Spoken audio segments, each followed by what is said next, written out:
Just waiting for it, and it looks like we are recording. That's right. Right, so guys, I have Daniel with me today. Well, actually not physically with me, but I'm going to be chatting with Daniel on Zoom. And Daniel is a member of an anti-poaching unit. Daniel, thank you so much for chatting to me. It's amazing and wonderful that you made the time to actually, sit down and have this chat. I think it's important to talk about what's happening also on our side. Yeah. So thanks for this opportunity. My pleasure, believe me. Now, Daniel, that accent, clearly you are not a South African. Where are you from and what are you doing in South Africa? So I'm originally German. I'm sure you can pick up on my German accent. I moved down to South Africa probably close to 10 years ago. Wow. Yeah, I had a whole life change. Was kind of fed up with the life in Germany, needed something else, and of course then through a lot of traveling through Africa, I got the African fever and had to make the call to come down to Africa to start a life, also with my South African wife and so on. So that's a big calling, and I must say 10 years ago when I started this whole journey, I had still this romantic thought, moving to Africa, maybe living on a farm, having a bright evening with the sunset and so on, maybe living on a game farm with lots of animals. So it was quite a romantic thought, but that started changing as the time went on and the years went on. So I came down to Africa to start a life, became a field guide. So it was a couple of years driving tourists in game reserves, really, and enjoyed it. I got to know the African wildlife. I love the African wildlife, and of course I got to know the rhinos, which I spent a lot of time with in the reserves. And yeah, during this process, I got to know a special rhino, the Thandi. I'm sure people watching this video are quite familiar with the story of Thandi. And Thandi was kind of the first rhino which made me actually aware of the big issue of rhino poaching. Of course, I have heard about it, rhino poaching, rhino horn, all this issue, but actually Thandi made me come face to face with actually what it means, rhino poaching and the whole rhino poaching crisis. Yes. So she taught me quite a big lesson, and then started making me think about the whole situation, and also able to see her live and seeing Thandi with her scars in the face and still the will to live and going on with life was just so people actually getting involved with Thandi and the story, raising funds and awareness. So I became kind of you can say it, a keyboard how you say it, a keyboard activist. So I started talking to people on Facebook, took photos on Facebook, tried to raise awareness from my side on social medias about Thandi, the story, what's happening with the rhinos, what's happening with the rhinos in China, the demand, and so on. So that's where I tried to make my difference. And of course, during game drives, talking about rhinos and the issues, so raising awareness with the guests I had with me. So I did that for a couple of years, and yeah, I could feel it's not enough what you do as a guide. And then there was one special sad occasion. I was able to be present at different rhino procedures, poached rhinos. I'm just going to name the name Hope. I'm sure you're also familiar with this story, which was poached. Absolutely. I think that is probably one of the most tragic but also hopeful stories. Yeah. So yeah, I was able to be there kind of on the first day when I met her. I was there to take some photos and images. Not really, when I went there, not really expecting or thinking too much about what's gonna face me at this day. But actually this day was quite an important day for me and for my future, because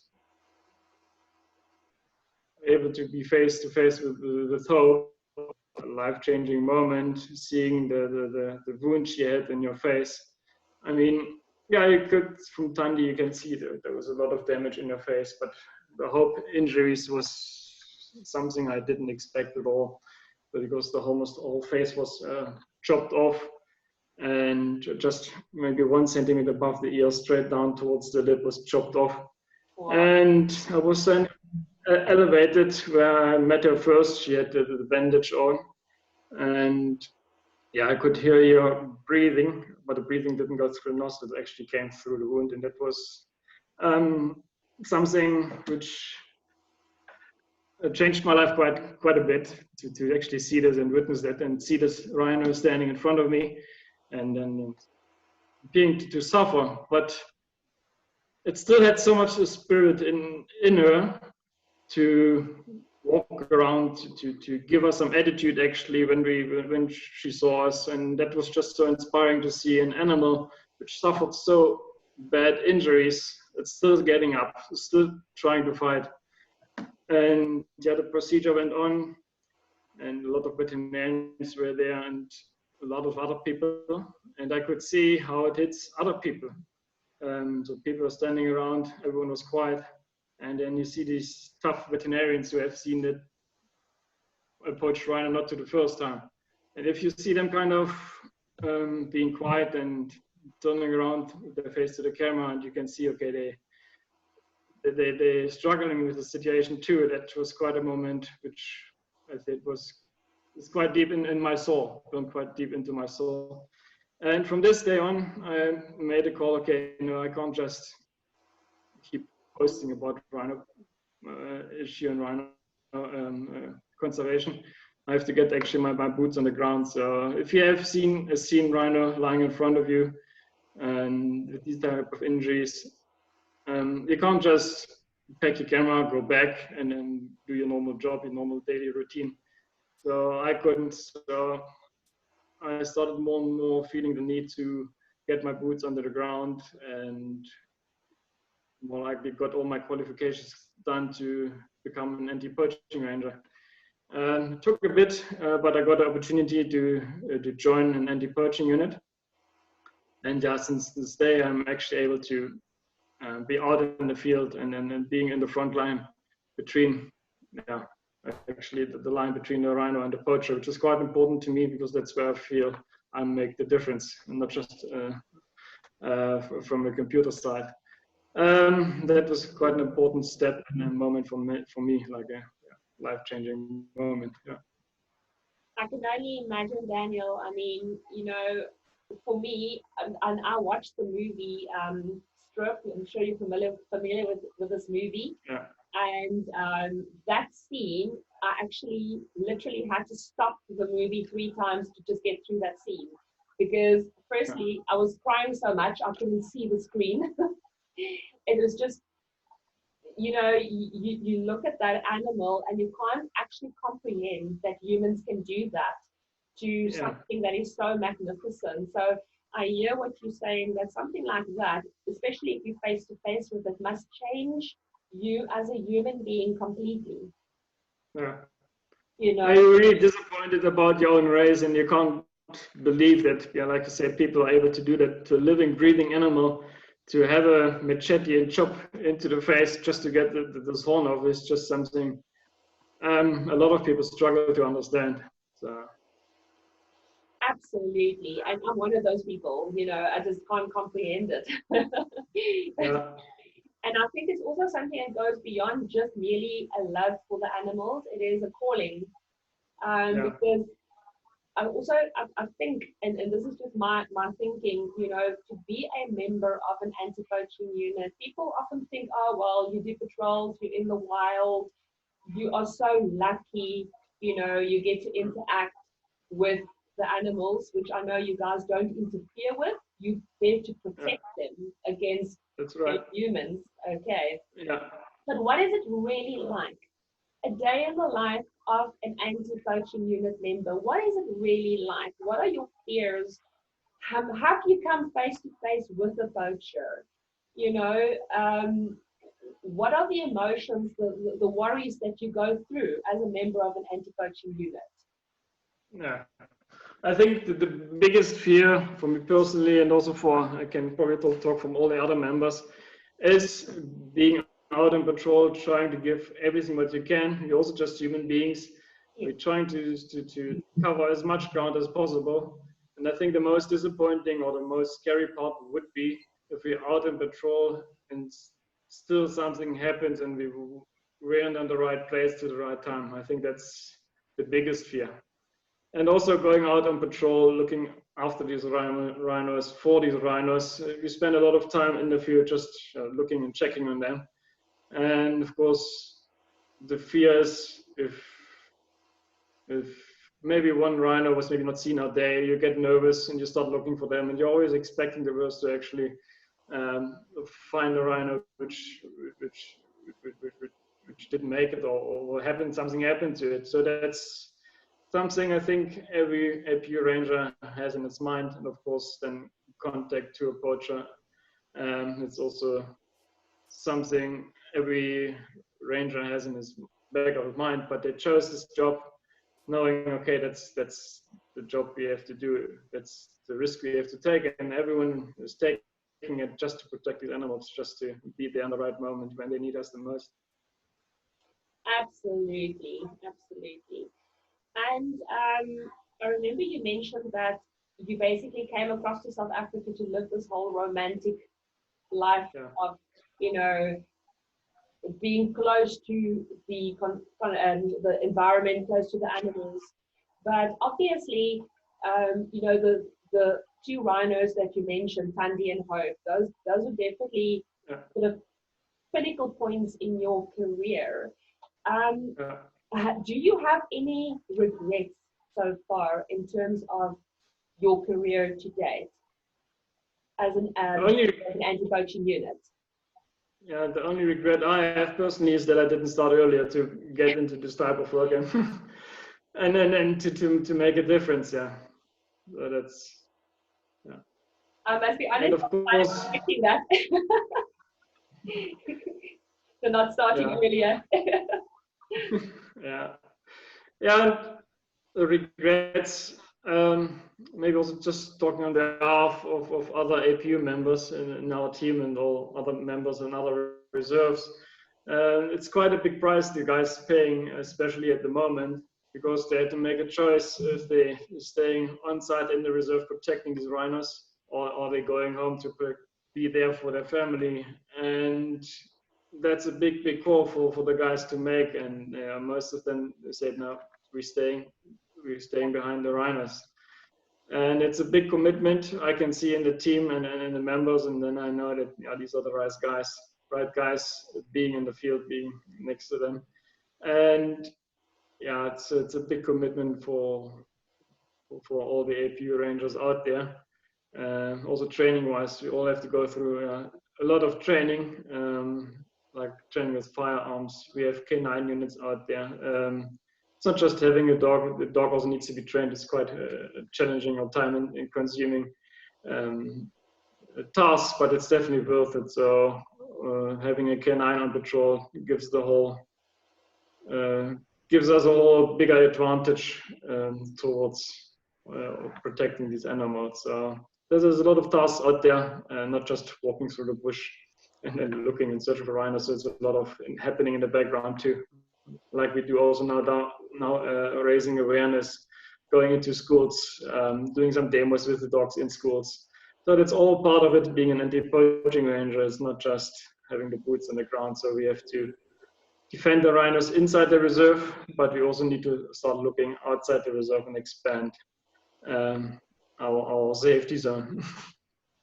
Absolutely, I totally agree. And the one thing, and you can see there's my rhino artwork behind me, and there's the One Land Love It, you know. So obviously I also work closely with Wayne and with Nikki Bolton from the One Land Love It. And the one thing that we all are so super keen on is to spread the awareness. Do you feel, Daniel, that enough is being done in our schools, in organizations, to actually really elevate this rhino poaching crisis to the levels that it should be elevated? It's never enough, but it's all. I can already see there's an increasing happening. So there's definitely a lot of awareness happening.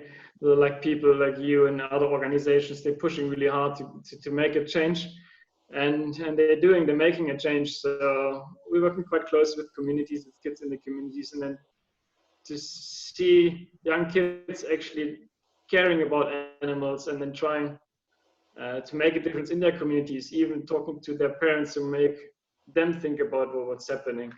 So that's definitely something really big. Yeah. Awesome. And then you mentioned also about the lockdown.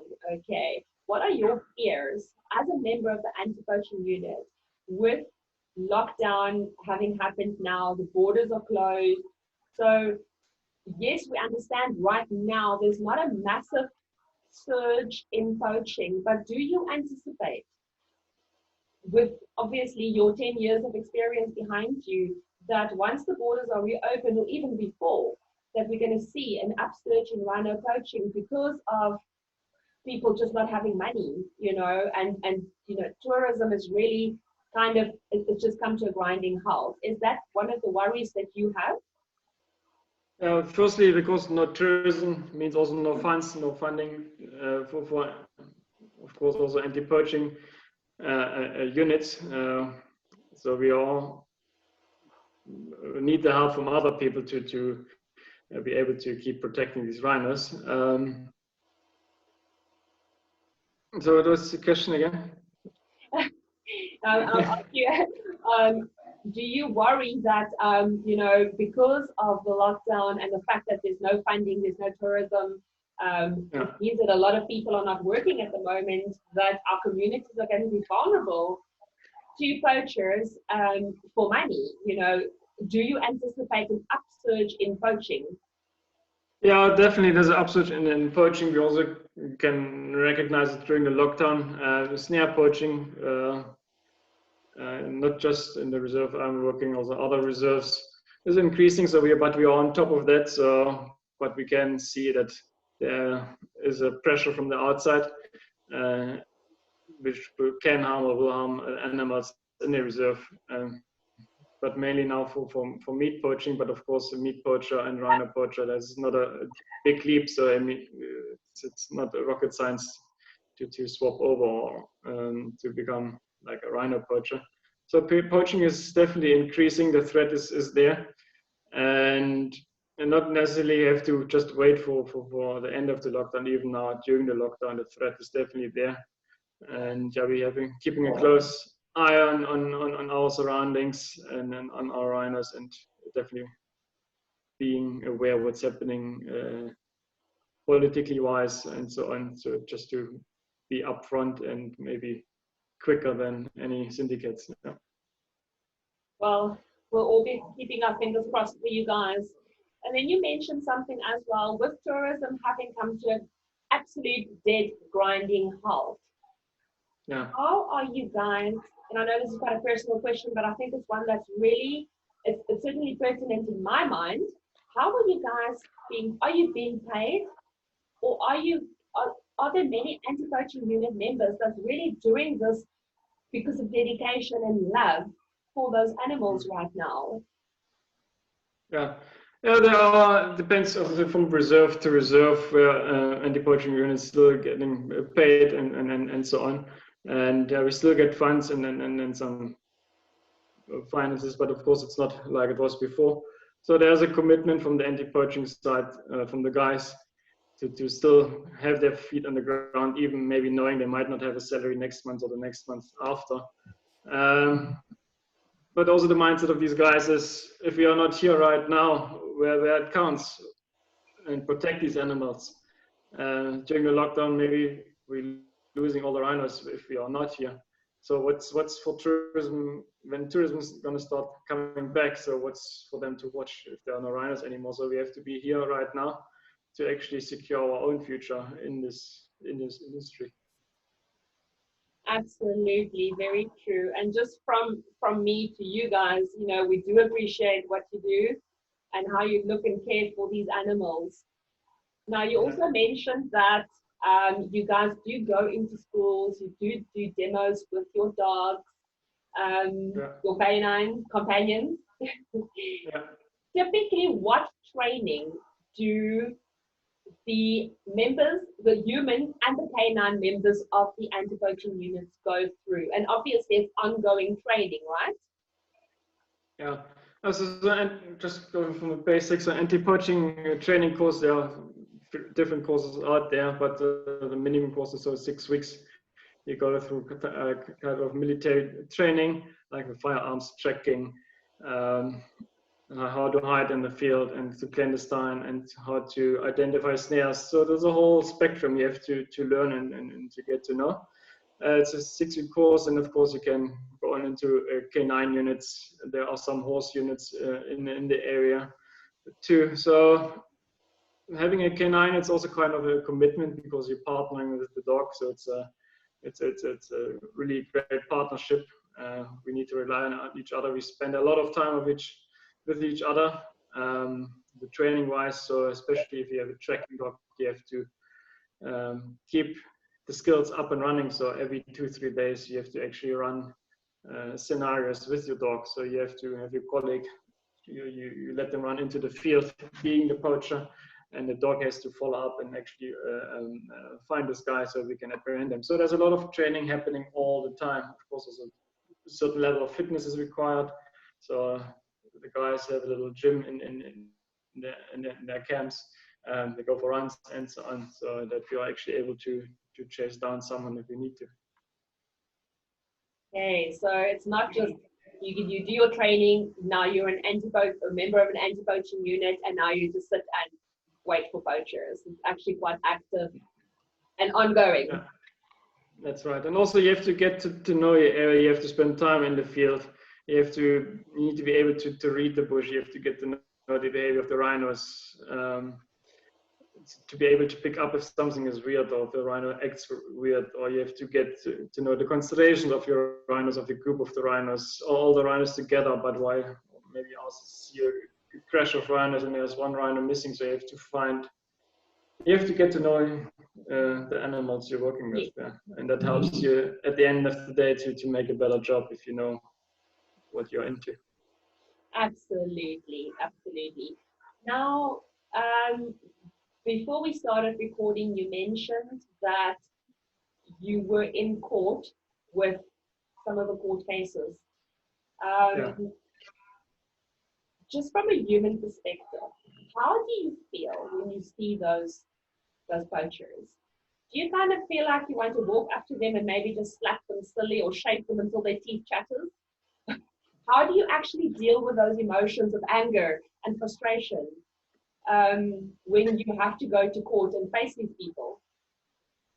Yeah, of course, sitting in the back rows and then seeing these guys. Everyone has an image of a poacher, maybe not really neatly dressed, a little run down and so on. And then seeing guys sitting there, well dressed, having jewelry all over the place, it makes you really, really upset. Also, the type of arrogance these people still have, even if they're still sitting in or already sitting in court, but the arrogance towards the whole system and other people. And it's just mind-blowing how these people can live with themselves or can do this deed and then still be so arrogant. That personally blew my mind how that's possible. Yeah, but you have a certain anger in your stomach when you sit there and see these people. But it was quite a pleasant moment to see at the end of all trials. Everyone knows about it and Globo Gang. So to see guys getting up in their handcuffs and then walking down the aisle, down the stairs and up into the south, hopefully 25 years. So that was quite a satisfying moment. Yeah. I can only imagine. I think that was probably one of the better victories against rhino poaching, Yeah. But yeah, certainly let's hope that more of those will follow. Now, this brings me to my question. As a member of an anti-poaching unit and a person that really cares about these animals, do you feel that our justice system is really sufficient for curbing poaching? Of course, the answer is going to be no. So there needs to be more sufficiency happening to convict these people and actually support the cause in following up on rhino poaching cases and not trying to close down courts in high risk areas and stuff. So there definitely needs to be more political will to end this crisis, especially also now through the whole COVID-19 the pandemic, what happened now in China. So there needs to be more pressure to actually close wet markets, to close the wildlife trade and so on. So there needs to be a whole, maybe it's our chance now, the whole world's chance, all the countries in the world need to pressure China and other countries to stop this demand and stop this wildlife trade. So if they don't do it now, I don't know if they're ever going to do it.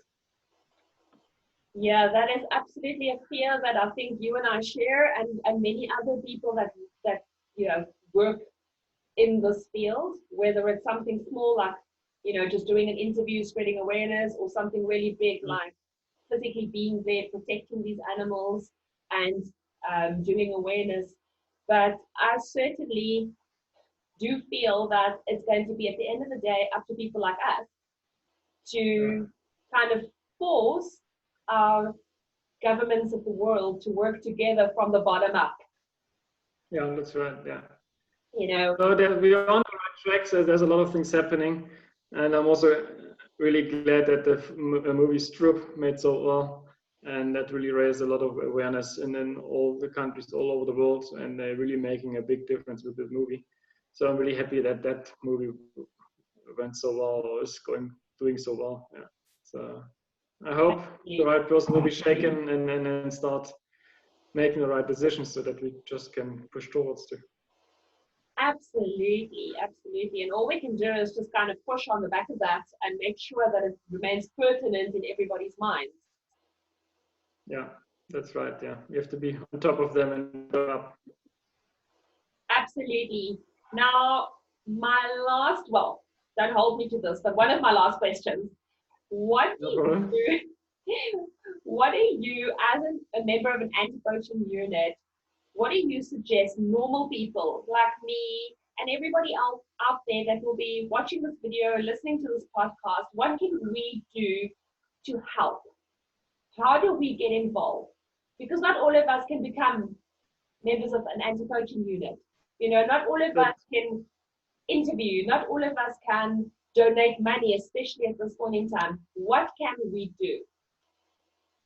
Okay, so what I always did when I was still a field guide, and of course I get to know my guests, talked about the rhino issues, and I always try to figure out from my guests what's their skill, what can they do, what hobbies do they have, and I have quite a few stories to tell where they actually give me some ideas or information about them. So I can give one example. I had a lady with me on one day, and she was really sad about the whole rhino story, what happening there, and I could pick it up, and I asked her, so there's something you can do, just look into yourself, and then what's your hobby? And I saw she had some jewelry, and she said, yeah, my hobby is like doing jewelry. And yeah, then we started chatting, and then we came up with the idea just to make like called a rhino tier. And since this day, yeah, she went back to her country and started creating little rhino tier, and is selling these little jewelry now, which at the end of the day raises a lot of funds. So she's quite successful with it, and she's raising a lot of funds, which goes back into conservation, into rhino conservation. So that's one story. Other story is people are talented in dancing. So there are people out there who are creating whole dancing shows. So Dancing for Rhinos, for example, they're creating a whole evening around dancing, a gala dinner. And that's their way to raise awareness funds, which goes back into rhino protection. I had kids who went home baking just normal cookies, selling cookies in a little rhino shape to other people in their town to raise some funds. There's endless ideas, or writing a book or poems. Yeah, at the end of the day, it comes down to people. They need to look what can they do, what's their skill. I'm sure your skill is social media, talking to people, interviewing people. You're using your skills to take the information you need and then create something out of it to raise awareness and maybe some fundraising and so on, which goes back into conservation. There are plenty of stories out there. Just everyone needs to look at their skill. Maybe even approach people who are already in this system and to ask for help. What can they do? How can they get involved to make a difference? That would be my advice. Look at your skill, look at what you're good in, and then turn it into something good for conservation. That's awesome. I actually love that.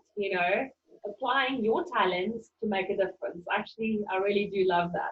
So the bottom line is everybody can do something. We can each do something. Even if it is just hitting the forward button and sending the message on to another person. You never know, this person might be the right person to make the big difference at the end of the day. So you never know who you're talking to at the end of the line. So every little bit helps. Absolutely.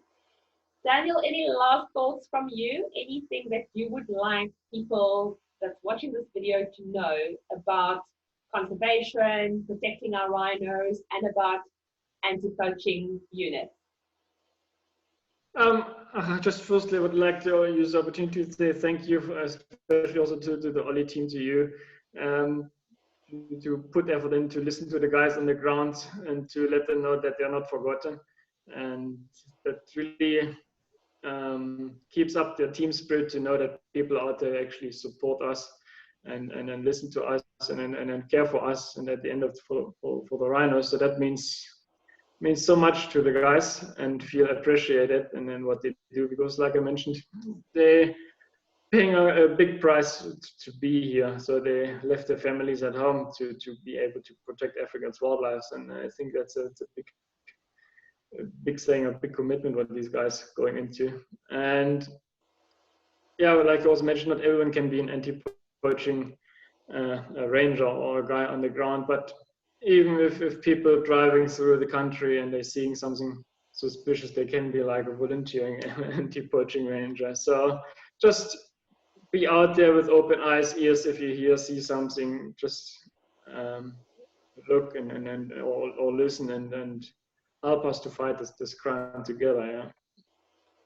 Absolutely, absolutely. And just once again from my side, thank you so much for chatting to me, and thank you for what you and all the other APUs are doing for our wildlife. We do appreciate you guys tremendously. It is amazing. I mean, I think very few people realize that when you are on duty, you are away from your family.